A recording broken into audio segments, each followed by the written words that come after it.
Bonjour à tous, hello everyone, welcome to another video from Anthony Vlog. This video is about flying your BEBOP 2 indoors.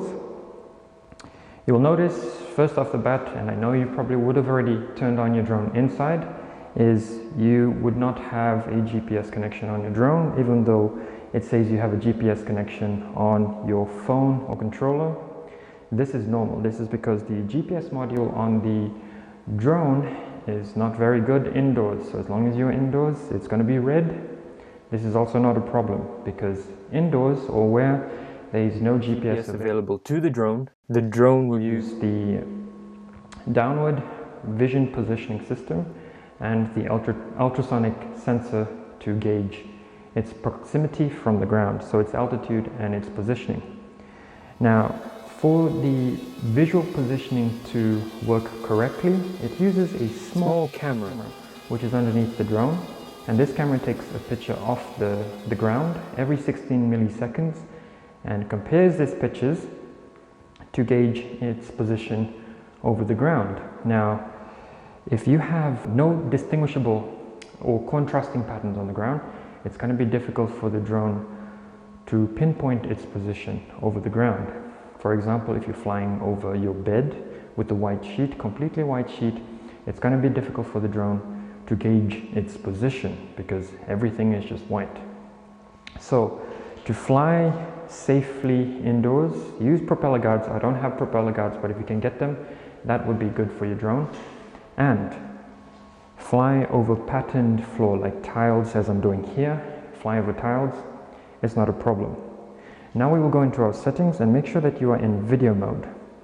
By default, some of the apps will launch in sports mode. This is not recommended for flying indoors. Indoors, use video mode as it's a more toned down setting where the flights, the control inputs are not as rapid, so it won't sort of fly too fast for you to control indoors. Now what we will do is check everything is correct on our drone, and you can press the takeoff button. Make sure there is enough space around the drone in case if it takes off and it sort of wobbles a bit.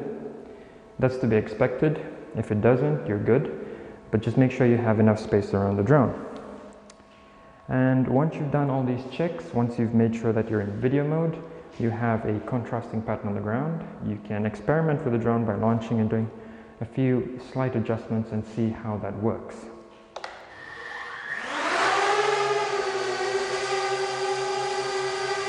So as you can see, the BEBOP is just hovering in position because it is over a patterned floor, and it's not going to move from there because the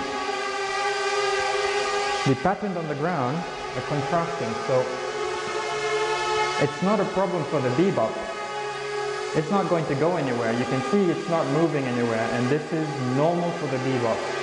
It is supposed to stay in position if it can sense what's on the ground. I'm not making any controlled inputs, and that is what it is doing. So if your drone is drifting and it has a contrasting floor, land the drone immediately.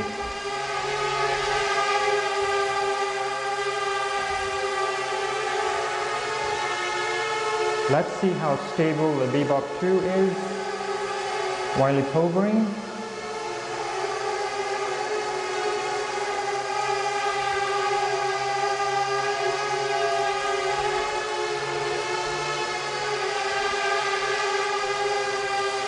So as you can see, the BEBOP is still in position and it hasn't moved. It is stationary, and it is doing exactly what it should do with its vision positioning system. Let me just land the drone so it's a lot quieter. So, as I was saying earlier, the BEBOP was doing exactly what it's supposed to do, which is hold its position, and this is because of its downward facing camera taking pictures of the ground and aligning those pictures to the drone and saying, okay, I'm in the same spot.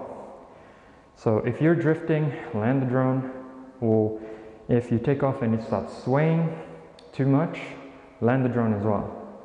But in normal cases, you shouldn't have a problem flying indoors if you have enough space around it and you have a contrasting floor.